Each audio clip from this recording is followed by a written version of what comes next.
On est rendu à exactement 7 heures en heure locale, 1 heure de moins en heure GMT. C'est l'heure de s'intéresser aux différentes unes des journaux parus sur l'ensemble du triangle national. On va démarrer par Yaoundé, en duplex duquel on va naturellement retrouver Ghislain Pierre Essonneau pour la première partie. On y va.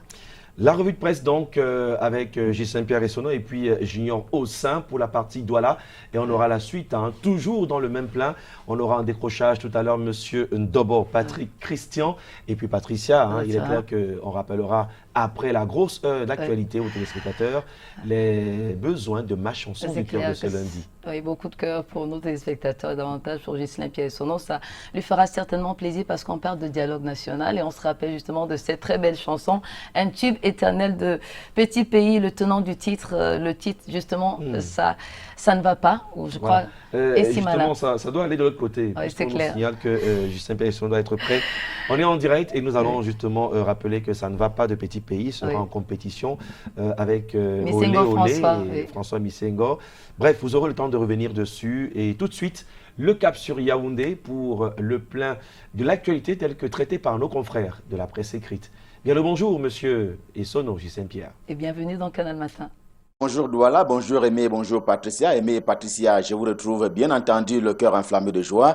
Bienvenue donc dans la cité capitale. Vous avez dit, nous sommes le 30 septembre 2019. C'est aujourd'hui que s'ouvre le grand dialogue national, le GDN, qui va donc se tenir au palais des congrès de Yaoundé. Eh bien, le jour tant attendu est arrivé. Il n'y a pas moins que Cameroun Tribune, le quotidien camerounais à capitaux publics, pour préciser que le jour tant attendu est donc arrivé. Eh bien, le voici dans le GDN et voici le dialogue scandé dans le quotidien camerounais à capitaux publics. En sa une principale, le journal de Marie-Claire Nana dit que le rendez-vous tant attendu a donc lieu ce matin, à partir de ce matin, au palais des congrès de Yaoundé, où vont donc se retrouver les représentants qui ont été retenus à l'occasion de ce grand dialogue national, le GDN. Question de participer, s'ils ont été invités, question de participer à leur manière, à ce que des résolutions un peu plus fortes ressortissent donc justement de ce grand dialogue national dont on sait que les commissions ont été décidées, 8 au total. Rendez-vous dès ce matin d'ailleurs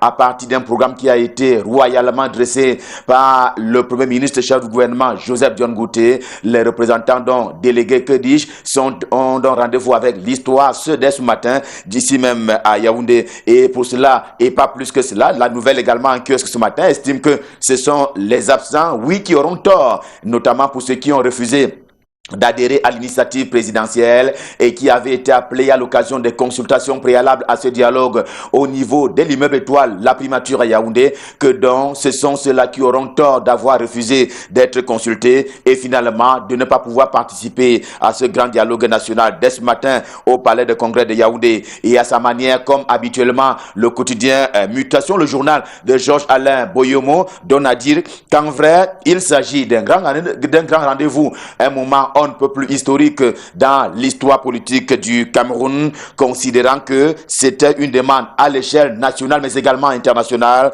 eu égard à la crise dite anglophone du nom de cette crise sociopolitique que le Cameroun traverse en ces deux régions, le nord-ouest et le sud-ouest camerounais, que donc, selon Mutation, ce grand rendez-vous va avec un grand intérêt. Et Mutation en propose d'ailleurs un avant-goût avec une salve qui met aux prises Grégoire Rouna, le ministre du Travail et de la Sécurité sociale, par ailleurs secrétaire général adjoint du comité central du RDPC, et bien entendu Célestin Bédzigui, l'un des témoins de la tripartite de 1991. Voilà donc les deux personnalités qui rentrent dedans le dialogue avant le dialogue en s'affrontant bien entendu par les idées. Cela est proposé par le journal Le Quotidien Mutation, édition de ce jour. Mais la Voix du Centre également en kiosque ce matin, qui a recensé et qui a d'ailleurs pris le soin de recenser en dressant leur identité d'origine en termes d'appartenance politique, estime que les ponctes du régime se comptent par centaines au rang des délégués à ce grand rendez-vous. Du coup, il estime qu'il s'agira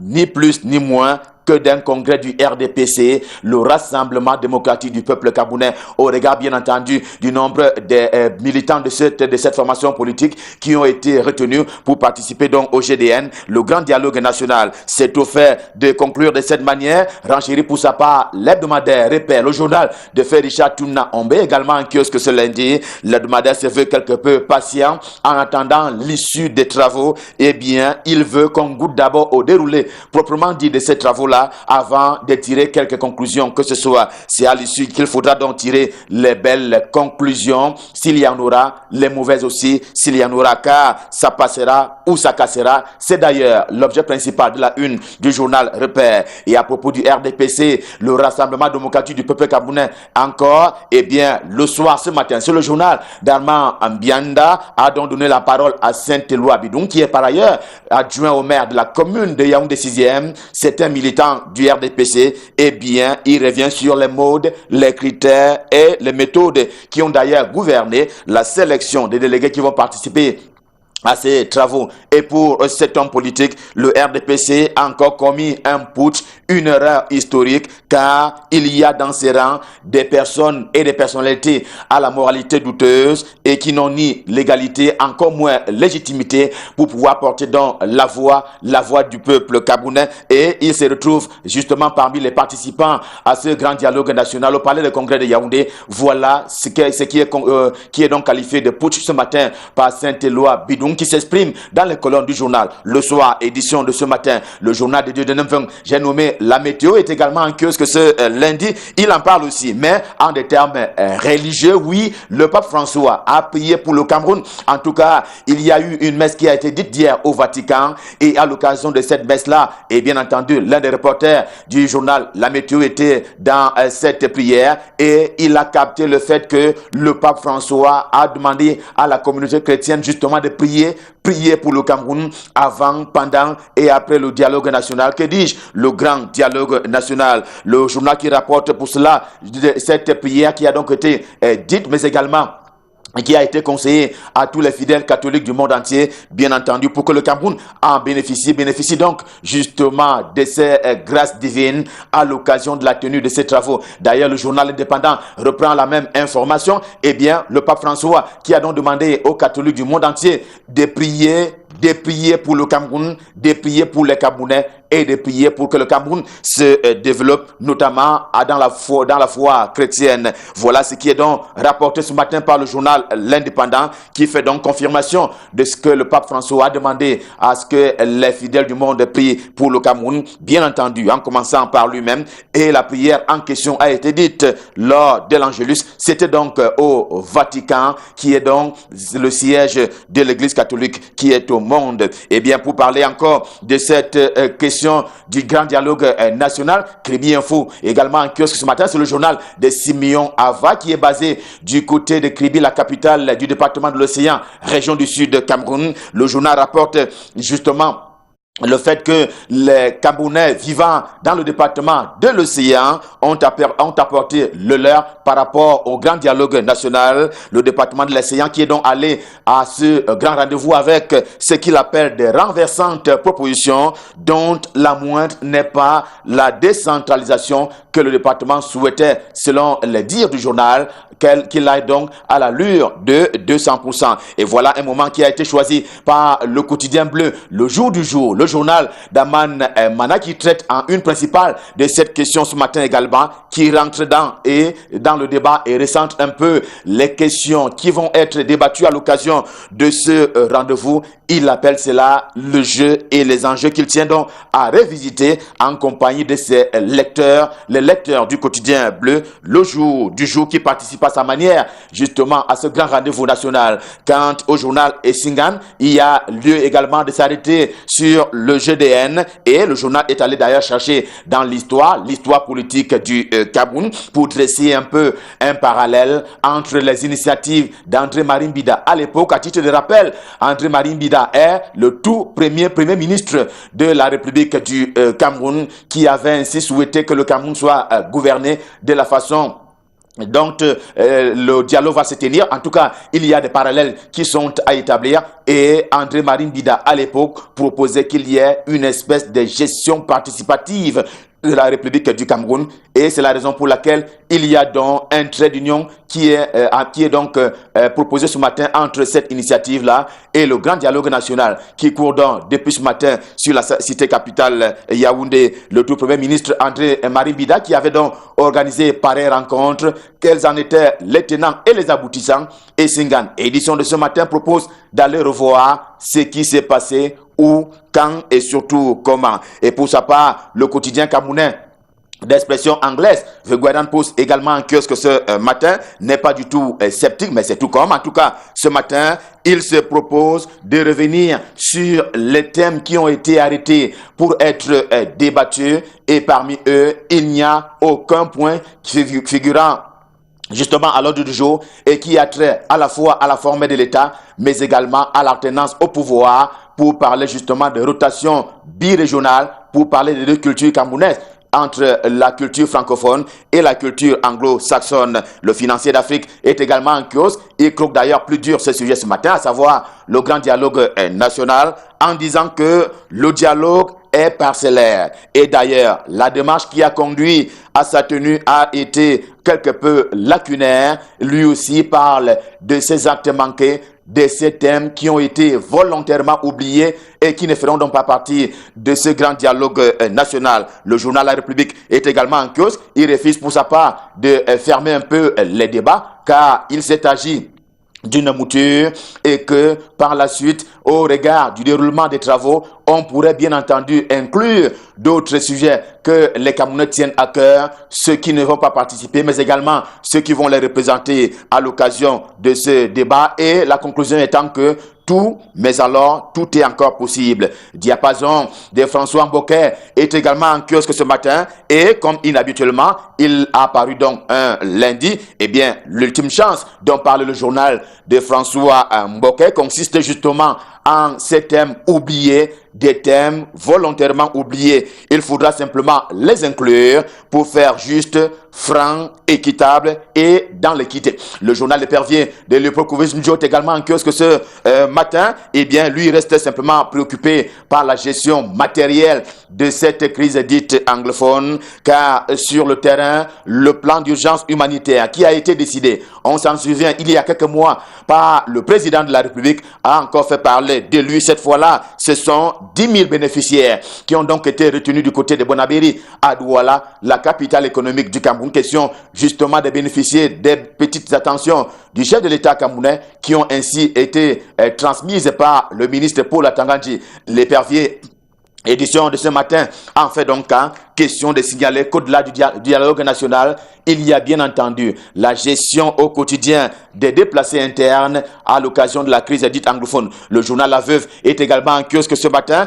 Il en ramène d'ailleurs des clichés. Il ramène des clichés de cette donation en provenance du président de la République. Eh bien, c'est le ministre Paul Atangandji en charge de l'administration territoriale qui s'est illustré une fois encore par des dons qu'il a donc transmis au nom du chef de l'État camerounais, Paul Biya. Mais pour l'essentiel, il était destiné aux ressortissants du Nozo, le nord-ouest et le sud-ouest camerounais, qui sont par ailleurs repartis avec leur participation à l'échelle de 300 au niveau de ce grand dialogue national. En tout cas, Paysan Info, édition de ce matin, en parle. Il est allé rechercher en termes du nombre les personnes qui vont donc participer pour le compte du nord-ouest et le sud-ouest à ce grand dialogue national. Ce sont à peu près 300 délégués qui ont été recensés par le journal, d'où donc pour lui la gestion de la République du Cameroun et son destin sont entre les mains de qui de droit, c'est-à-dire Paul Biya. Selon lui, il a donc pris des mesures idoines pour arriver à la conclusion que,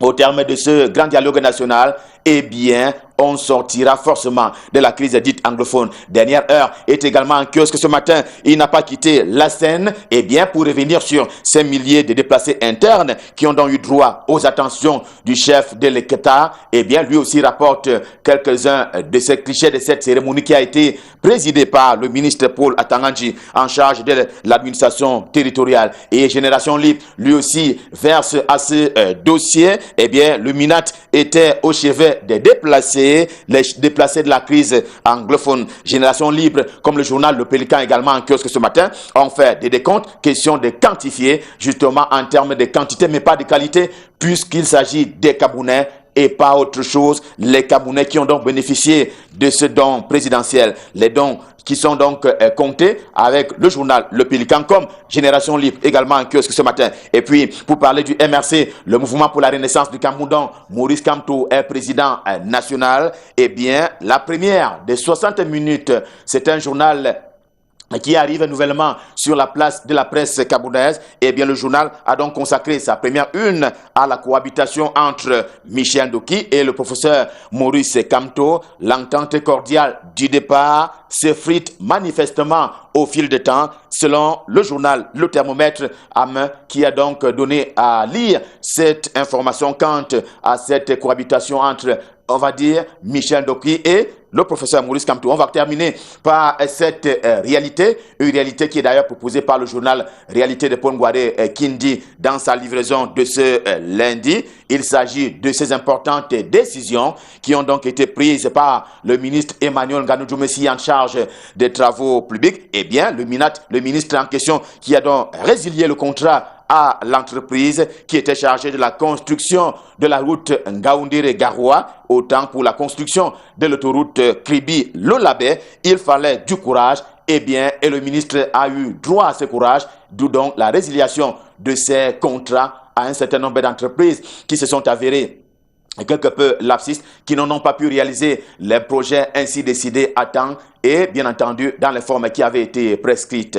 Et avec cette décision du ministre Emmanuel Nganou Djoumessi, qui fait d'ailleurs l'objet de la grande une du journal Réalité, revue de presse, rendez-vous de ce lundi, stop fin, le cœur enflammé de joie, nous vous avons servi. Pour le moment, je vous propose de nous rendre du côté de Douala, question de retrouver Junior Hossein pour la suite et la fin de la revue de presse. Bonjour Junior, c'est à vous, à Douala. Bonjour Ghislain Pierre et Sono. Ce matin à Douala, le sujet qui domine les unes des journaux, c'est bien le grand dialogue national qui s'ouvre ce lundi à Yaoundé. À propos du dit dialogue, la nouvelle expression de ce lundi 30 septembre 2019 parle d'un dialogue national situé entre le doute et la médiation. En colonne et au bas de ce journal, au bas de une, le journal nous apprend que le professeur Boni Aimé voit les signes de l'impréparation du grand dialogue, tandis que les sécessionnistes ont désigné Herman Chouen comme leur porte-parole. Ces derniers nous apprend que la nouvelle expression est jugée,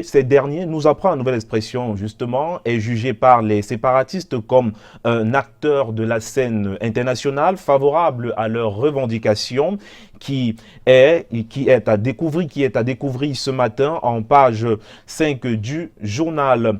Au moment où l'on parle de doute et que l'on débat sur la médiation au grand dialogue national, le journal de Thierry Don, Intégration, parle d'un grand dialogue de sourds qui s'ouvre ce jour à Yaoundé, tout simplement parce que le journal de ce lundi dénonce un grand dialogue national sur fond de diversion, d'absence des leaders séparatistes. Et en page 9 du journal, on parle de confiscation des consultations par le parti au pouvoir RDPC. L'article de Bobo Ousmane indique qu'alors que le gouvernement insiste sur la décentralisation, les populations du nord-ouest et du sud-ouest exigent à minima le fédéralisme et à maxima la sécession.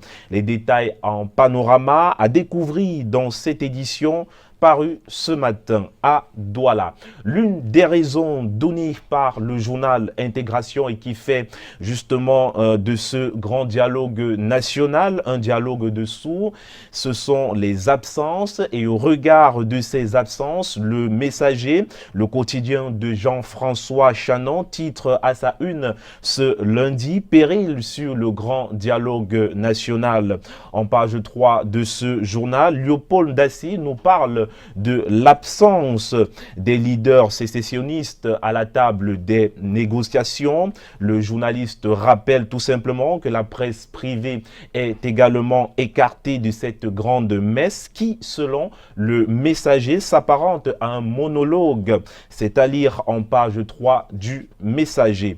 Des absences, mais également des frustrations peut-on découvrir ce matin avec l'œil du Sahel, le tri hebdo hebdomadaire titre à sa une « Grand dialogue national, la liste des représentations du Grand Nord divise ».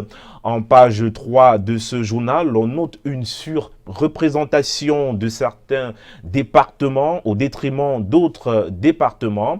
Autre problème souligné par l'œil du Sahel ce lundi, c'est celui des cartons d'invitation. Oui, le journal nous fait savoir en page 3 justement que certains édiles et chefs traditionnels jusqu'à ce jour n'ont aucune information concernant ces invitations. L'œil du Sahel va plus loin ce matin, mais les détails sont à relire, sont à découvrir dans ce journal. Au-delà de ces frustrations, il y a que le grand dialogue aura lieu ce lundi, car pour le journal L'Indépendant, le pape François continue de prier pour le Cameroun et pour ce grand dialogue, enfin que le grand dialogue se tient sous l'onction du Saint-Esprit. L'intégralité de cette prière a parcouru en pages 3, 10 et 11 de ce journal.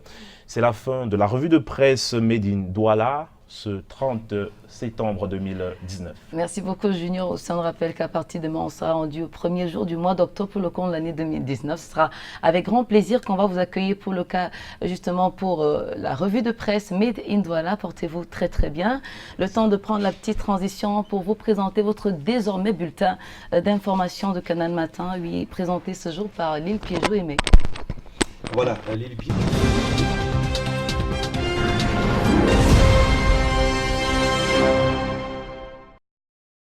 Allez, on est rendu à exactement 7 heures passées de 21 minutes, c'est en heure locale.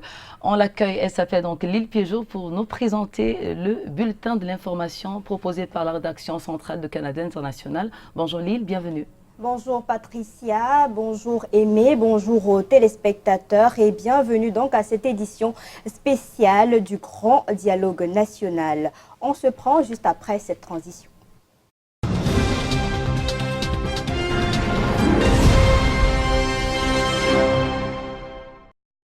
Grand dialogue national, nous y sommes. Ce 30 septembre marque donc le grand moment de l'histoire de notre pays où les personnalités où les participants ont la lourde responsabilité de trouver la bonne équation pour résoudre la crise socio-politique dans les régions du Nord-Ouest et du Sud-Ouest. Depuis hier, au Palais des Congrès de Yaoundé, on assiste à l'enregistrement des participants et cela se poursuit également ce matin d'ailleurs. Hier, le Premier ministre chef du gouvernement, Joseph John Gouté, était face à la presse. Il a tenu à préciser que tout ce qui affecte le Cameroun sera débattu dans les commissions mises sur pied après de moultes consultations. Au sortir de cette conférence de presse, Joseph John Gouté a visité ce qui va abriter les délibérations. Je vous propose d'ailleurs de revenir sur cette journée d'hier au Palais des Congrès de Yaoundé avec nos journalistes de Yaoundé.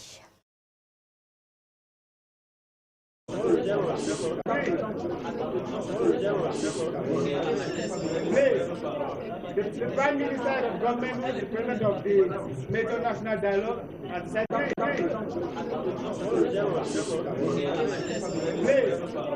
The Prime Minister of Government is the President of the Major National Dialogue at the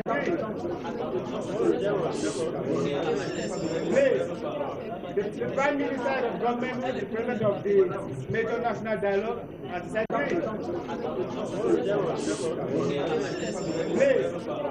The Prime Minister of Government is the President of the Major National Dialogue at the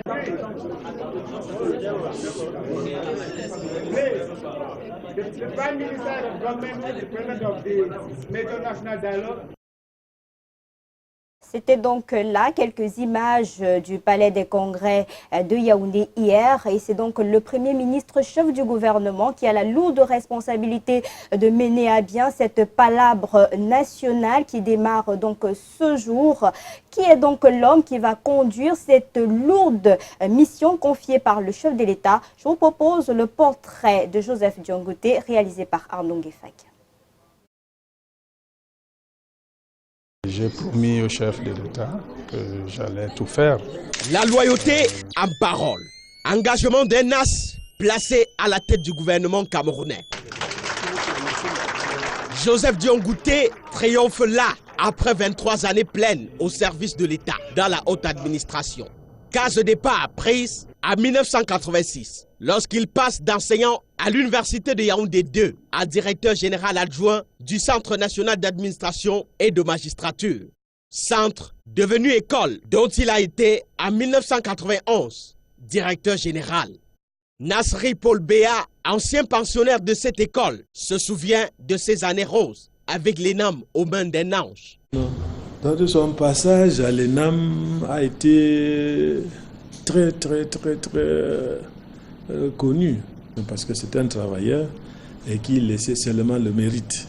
Joseph Diongouté assume 65 ans d'âge depuis le 12 mars dernier, son jour anniversaire. Digne fils du village Bongon, Barombi, dans la région du sud-ouest, un village dont il incarne fièrement l'autorité traditionnelle. Un chef traditionnel, bien acclamé par sa population. Et je pense que c'est un bon père de famille que le chef de l'État a choisi donc pour être Premier ministre. L'expérience de l'homme est bâtie jusqu'ici à forte dose, sans défaillance. Tenez, 11 années à l'ombre des ministres des Relations extérieures, lui, ministre délégué chargé du Commonwealth. Ses marques à l'international, outre dans le Commonwealth, sont allées jusqu'aux Nations Unies, où il a été, entre 2010 et 2013, membre du comité d'experts en administration publique. Deuxième Camerounais après Jean-Marie Atangana Mibara a occupé cette haute et prestigieuse fonction.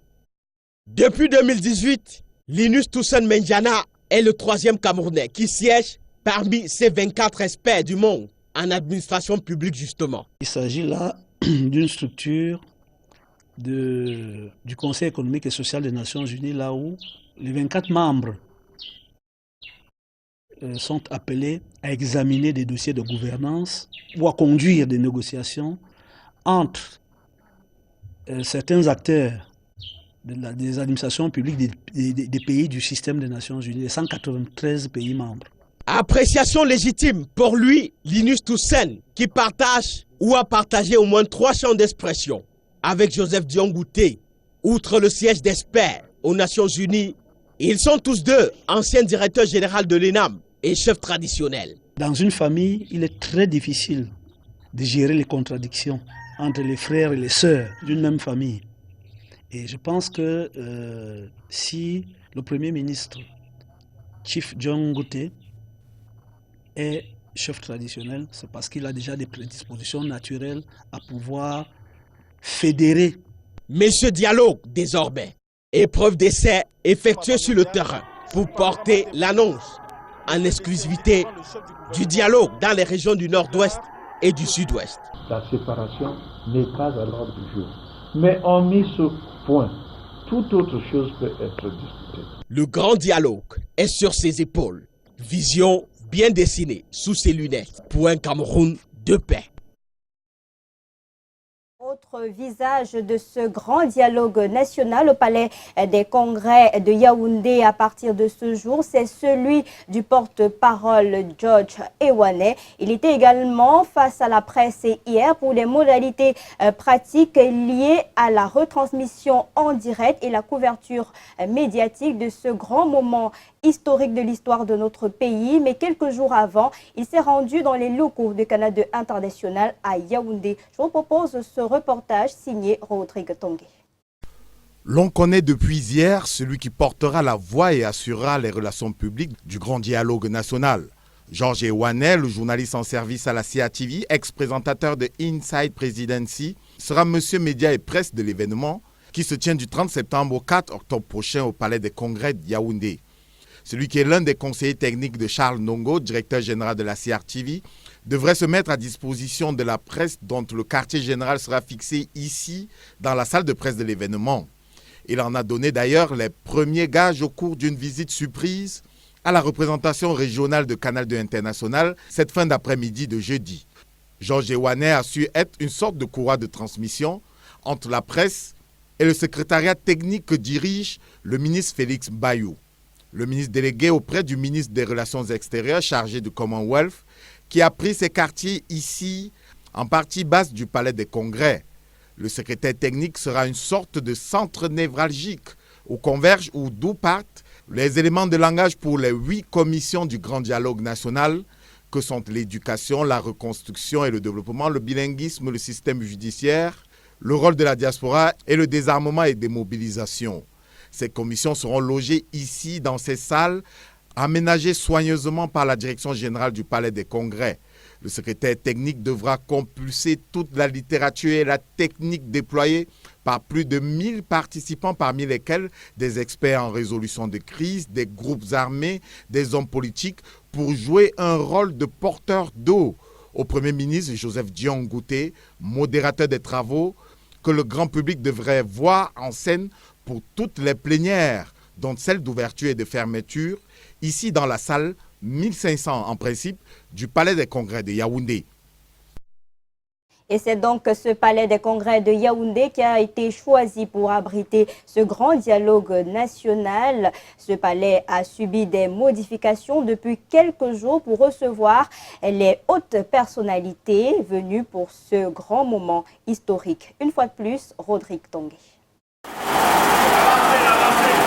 Ça cravache ici au hall principal du Palais des Congrès de Yaoundé. Détartrage, décapage, lustrage. C'est le rythme du grand ménage sur les hauteurs de Kolniada. Un grand événement s'y prépare, mais sur son identité, c'est motus et bouche cousue chez le personnel. À la limite, se contente-t-il de dire que le plus grand rendez-vous de l'année arrive. A versé à ce dossier d'une préparation particulière, une dizaine de salles dotées de cabines de traduction mobile et des stores soigneusement choisis et sélectionnés. Malgré cette flagrance, c'est seulement après une longue insistance, matinée de cours assidus, auprès de la voix la plus autorisée, que l'omerta est levée.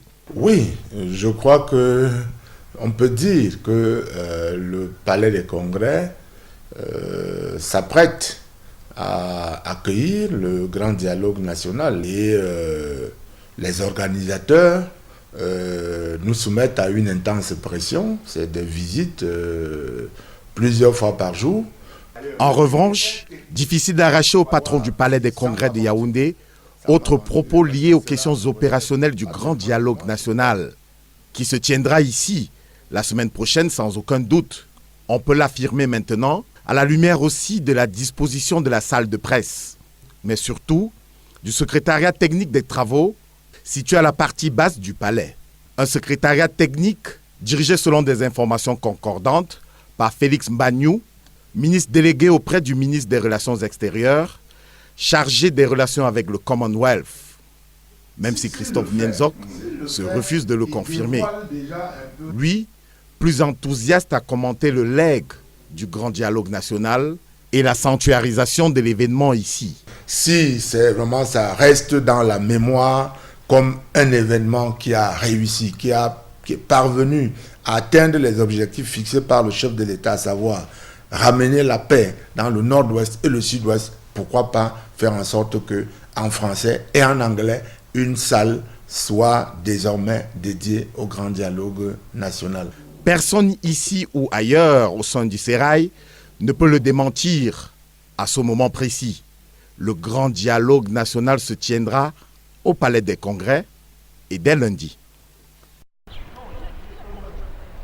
Et nous sommes donc lundi 30 septembre, jour du démarrage de ce grand dialogue national. Et pour ce qui est du programme de la journée, les enregistrements se poursuivent donc ce matin au niveau du Palais des Congrès de Yaoundé avant la cérémonie d'ouverture qui sera présidée par le Premier ministre chef du gouvernement, Joseph Dione Gouté. Son arrivée est d'ailleurs prévue dans les cours de 9h50, suivi donc à 10h par cette cérémonie d'ouverture. Et puis à 10h, on aura la séance plénière de débat général. On reviendra sur cette actualité. On aura droit également au discours d'ouverture du Premier ministre avant le discours du délégué du gouvernement en charge de la communauté urbaine de Yaoundé. Et la suite de ce programme, c'est l'organisation des commissions, élection des bureaux, les travaux en commission.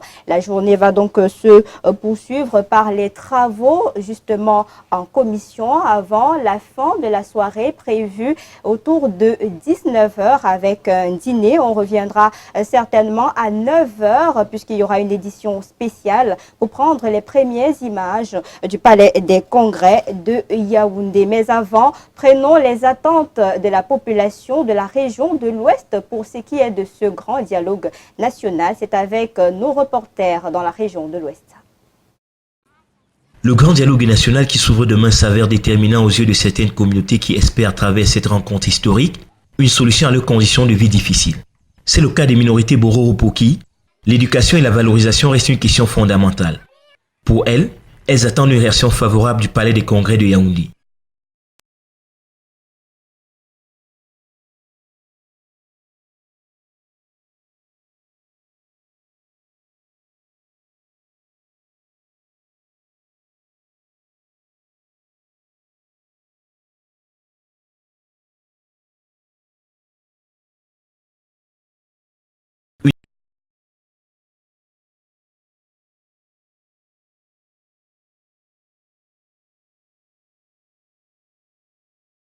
Les fils et filles du canton ont salué l'initiative du dialogue national pour lequel ils fondent beaucoup d'espoir.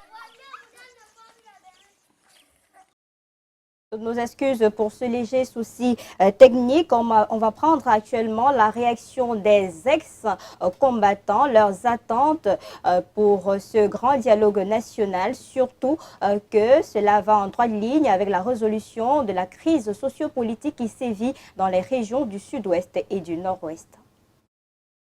Indélébile, une marque de guerre au pied d'un ex-combattant sécessionniste. Souvenir d'une balle reçue le 19 juin 2018 dans un échange de tirs avec l'armée camerounaise. Ici, 4 gaillards et une fille dans un processus d'armistice. Après 3 années de combat dans une forêt de Mangfé, région du sud-ouest. 2 véritables tueurs d'hier. Nous ne pardonnions pas. Nous tuons à tort et à travers si tu ne respectais pas les ordres. Quand on t'imposait de ne pas traverser la ligne rouge et tu n'obéissais pas, on t'abattait sur le champ. Tout ceci ne me plaisait plus. Je n'ai pas été éduqué de cette manière. J'ai grandi sur des principes religieux. Le fait de voir ma mère en larmes, ainsi que mes proches, m'a poussé à déposer les armes et tout abandonner. Un converti qui parle, comme cette fille engagée pendant 5 mois en base arrière. Cuisinière des guerriers, mais soumise parfois à des contraintes superstitieuses, incomprises. Une loi presque adoptée en forêt. Durant notre période de menstruation, ils nous interdisaient de faire leur repas. Ils les faisaient eux-mêmes. Je ne me sentais pas à l'aise, je n'étais pas libre de mes mouvements. Par moments, nous suivions des coups de feu. Il y avait également beaucoup de morts. Ma seule voie d'échappatoire était de m'évader. Le mauvais jeu pour elle est clos, comme pour ses 4 camarades. L'idée du dialogue est tombée et s'ajoute au comité national de désarmement, de démobilisation et de réintégration à eux dédiés pour constituer un espoir véritable. That is what some of us was expecting. C'est ce que chacun de nous attendait depuis bien longtemps, mais il n'a jamais eu lieu. Maintenant qu'ils ont fait appel au dialogue, ça nous fait plaisir. Nous espérons qu'ils pourront remédier à la situation de la crise anglophone. That is what most of us were expecting. Une nouvelle vie s'annonce, espère-t-il, dans un Cameroun de paix et uni, où leurs revendications seront prises en compte. Avant de mettre un terme à cette édition spéciale du journal du Grand Dialogue National, prenons à présent les réactions de quelques leaders d'opinion. Vous savez que toute la semaine dernière était marquée par des préconsultations à la primature, chacun avec des attentes précises. Quelques réactions au micro de nos reporters en direct de Yaoundé. Que la majorité, dans le fond, dans ce pays, sortent de ce dialogue avec l'impression que quelque chose d'historique s'est passé. On a repris en quelque sorte, n'est-ce pas, le défi que l'unification avait posé et que désormais il y aura un nouveau Cameroun qui va sortir de ce dialogue, même si c'est dans les esprits, mais il le faut absolument. Que cette inclusion aille le plus loin possible, dans le respect des lois de la République. C'est-à-dire que les groupes connus aujourd'hui, qui sont très actifs sur le terrain ou dans les médias, puissent, dans la mesure du possible et dans le respect des lois de la République, être convoqués, invités à ce dialogue. Je pense que il est très difficile amorcer le dialogue quand les gens se posent des questions sur la nature de ce dialogue. Un dialogue est la fin d'un processus par lequel les gens sont prêts à discuter. On dit souvent, deux hommes qui se disputent, c'est deux hommes qui n'ont pas discuté. Je pense qu'il est essentiel que, avant qu'on ne s'asseye, il y a certains préalables. Nous avons proposé à M. le Premier ministre un nouveau mouvement gouvernemental, dans le sens d'un changement de cap, pour infléchir l'action gouvernementale, dans le sens de la satisfaction des besoins concrets des populations. On peut dire aujourd'hui que les pesanteurs administratifs sont un peu très lourdes. On peut les alléger, de manière à ce qu'il y ait une relation directe. Voilà donc des réactions recueillies après les pré-consultations devant le Premier ministre Joseph John Goté qui va arriver au Palais des Congrès tout à l'heure à 9h50 pour la cérémonie d'ouverture officielle prévue pour 10h. Mais Canal 2 International au cœur des grands événements. Toute l'équipe est mobilisée au Palais des Congrès de Yaoundé. Vous aurez tout à l'heure à 9h un journal présenté en direct du Palais des Congrès pour avoir minute by minute toutes les informations sur ce moment historique de l'histoire de notre pays. Je vous reviendrai certainement au cours de la journée pour le compte rendu de ce qui se passe en commission. Mais demain, je serai également là pour le 7h30 pour la suite du journal consacré au grand dialogue national. Aimé Moukoko, Patricia, c'est la fin. Allez, on dit merci à Lille Piedjou et toute l'équipe derrière la première production de ce rendez-vous. Vous noterez donc juste après la revue de presse, en tout cas à partir de 7h, grosse dose d'informations sur Canal 2 International avec voilà, les différents acteurs et un décrochage depuis le Palais des Congrès. D'ailleurs, on repartira du côté de Yaoundé pour retrouver M. Ndobo dans un court instant. C'est clair, vous êtes toute rayonnante, Lille Piedjou. Vous donnerez encore de votre souris demain à nos téléspectateurs pour ce rendez-vous, ce grand rendez-vous au cœur de l'avenir de notre cher et beau pays, le Cameroun, qui connaîtra son apothéose le 5 octobre prochain. On vous souhaite tout ce qu'il y a de bon pour cette journée. Merci à vous, Patricia. Canal 2 est là et on donnera les informations au fur et à mesure. Allez, la suite, c'est aussi avec quelques annonces pour faire plaisir à nos partenaires qui davantage nous accompagnent pour cette semaine spéciale Grand Dialogue National. On se retrouve juste derrière pour le regard sur